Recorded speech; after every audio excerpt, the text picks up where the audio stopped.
మన సిఎంఆర్ జ్యువెలరీలో శ్రావణ స్వర్ణోత్సవం అన్ని రకాల 22 క్యారెట్ హాల్మార్క్ బంగారు ఆభరణాలపై గ్రాముకు 888 రూపాయల వరకు తగ్గింపు. రాయలసీమ కరువుతో అల్లాడుతోంది.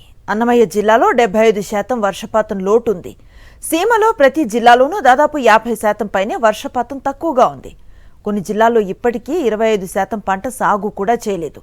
అన్ని చోట్ల చెరువులు, రిజర్వాయర్లు ఎండిపోతున్నాయి. ఇలాంటి క్లిష్ట పరిస్థితుల్లో తాగు, సాగునీటికి అధిక ప్రాధాన్యతనివ్వాల్సిన ప్రభుత్వం మీనమేషాలను లెక్కిస్తోంది. రాయలసీమకు జీవనడిగా నిలిచే శ్రీశైలం రిజర్వాయర్లో సరిపడా నీరున్నా సీమకివ్వటానికి పాలకులకు మనసొప్పటం లేదు. సీమ దాహర్తిని తీర్చాల్సింది పోయి విద్యుత్ ఉత్పత్తికే అధిక ప్రాధాన్యతనిస్తూ రాయలసీమపై సవతి తల్లి ప్రేమను చూపిస్తున్నారు. రాయలసీమలో తీవ్ర దుర్భిక్ష పరిస్థితులు ఉంటే పాలకులు మాత్రం మీనమేషాలు లెక్కిస్తున్నారు. వాస్తవానికి తాగు, సాగునీటి అవసరాల తర్వాత విద్యుత్ ఉత్పత్తికి శ్రీశైలం నీటిని వాడాల్సి ఉన్నా అవన్నీ పక్కన పెట్టి విద్యుత్ ఉత్పత్తికి అధిక ప్రాధాన్యమిస్తున్నారు. రాయలసీమ గొంతెండిపోతోంది, చుక్క నీరివ్వండి మహాప్రభు అని రైతులు మొరపెట్టుకుంటున్నా ప్రభుత్వం మాత్రం లెక్క చేయటం లేదు. వాస్తవానికి శ్రీశైలం రిజర్వాయర్ పూర్తి నిల్వ సామర్థ్యం 825 అడుగులు. ఇప్పటికే రిజర్వాయర్లో 875 అడుగుల నీటి మట్టం ఉంది. రాయలసీమకు గుండెకాయ లాంటి పోతిరెడ్డిపాడుకు 854 అడుగులకు చేరగానే 44,000 క్యూసిక్ల నీటిని విడుదల చేయాల్సి ఉంది. కానీ నామమాత్రంగా 8,000 క్యూసిక్లు విడుదల చేస్తూ ప్రభుత్వం చేతులు దులుపుకుంటోంది. దీంతో రాయలసీమలోని ఏ ఒక్క రిజర్వాయర్కు నీరు చేరటం లేదు. మరోవైపు సీమలోని అన్ని రిజర్వాయర్లలో నీటి నిల్వలు అడుగంటుతున్నాయి. శ్రీశైలంలో 876 అడుగులకు నీటి మట్టం చేరుకున్నప్పటికీ కేసీ కెనాల్కు నీళ్లు వదలకపోవడం అత్యంత బాధాకరం. ప్రాజెక్టుల కింద పంటకాలం లేక అవి నీళ్లు ఉన్నప్పటికీ ఉపయోగం లేకుండా ఉన్న పరిస్థితి ఉంది. పంటకాలం ఉంటే మనకు ఆ ప్రాజెక్టుల కింద రైతులకు నీరు అందే పరిస్థితి ఉండింది. మరి అట్లా లేకపోవడంతో రైతులు తీవ్ర ఇబ్బందులు ఎదుర్కొనే పరిస్థితి ఉంది. కాబట్టి తక్షణం ఈ ప్రాజెక్టుల కింద పంటకాలాలు పూర్తి చేసి రైతాంగానికి నీటిని అందించాలని చెప్పేసి ఆంధ్రప్రదేశ్ రైతు సంఘంగా మేము డిమాండ్ చేస్తూ ఉన్నాం.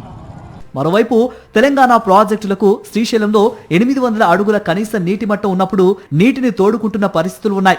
శ్రీశైలంలో నీటి నిల్వలు ఉన్నా రాయలసీమకు విడుదల చేయకుండా విద్యుత్ ఉత్పత్తి కోసం దాదాపు రోజు 67,000 క్యూసెక్కుల నీటిని కిందకు విడుదల చేస్తున్నారు.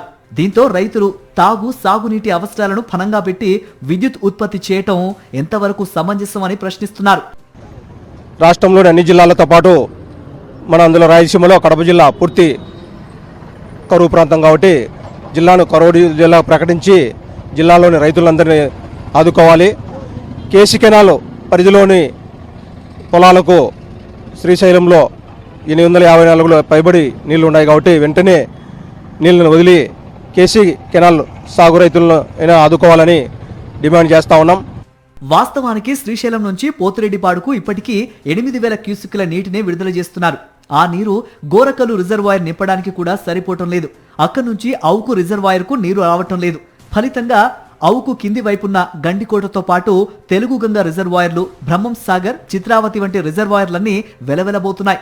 వాస్తవానికి వరద సమయంలో భవిష్యత్తు అవసరాలను దృష్టిలో పెట్టుకుని ఈ రిజర్వాయర్లన్నింటినీ నింపుకోవాల్సిన అవసరం ఉంది. సమగ్ర సాగునీటి ప్రణాళిక చేపట్టి సీమకు కృష్ణా జలాలను అందించాల్సి ఉంది. మరోవైపు దాదాపు 1,00,000 ఎకరాలకు సాగునీరు అందించే కడప, కర్నూలు కేసీ కెనాల్కు సైతం చుక్క నీరు రావటం లేదు. దీంతో రైతులు తీవ్ర దుర్భిక్ష పరిస్థితులు ఎదుర్కొంటున్నారు. మరోవైపు సాగునీటితో పాటు చాలా చోట్ల తాగునీటి కష్టాలు కూడా పెరిగిపోతున్నాయి. శ్రీశైలం ప్రాజెక్టులో నిండుకుండలా నీరు ఉన్నప్పటికీ రాయలసీమ ప్రాంతానికి నీరు తీసుకురావడానికి ప్రభుత్వం ఎంతో నిర్లక్ష్యం చూపుతూ ఉంది. దానివలన రాయలసీమ ప్రాంతంలో ఎక్కడ చూసినా పంట పొలాలు ఎండిపోవడము, నీళ్లు లేక రైతులు పంటలు పెట్టుకోలేకపోవడము చాలా దారుణంగా ఉంది.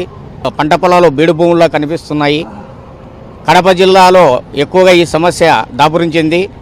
కడప జిల్లాను కరువు జిల్లాగా ప్రకటించాలని కోరుతూ ఈ సందర్భంగా నేను డిమాండ్ చేస్తా ఉన్నాను. ఇదే పరిస్థితి కొనసాగితే సీమలోని రిజర్వాయర్లన్నీ ఎండిపోవటం తప్పదనే భయం రైతుల్లో కనిపిస్తోంది.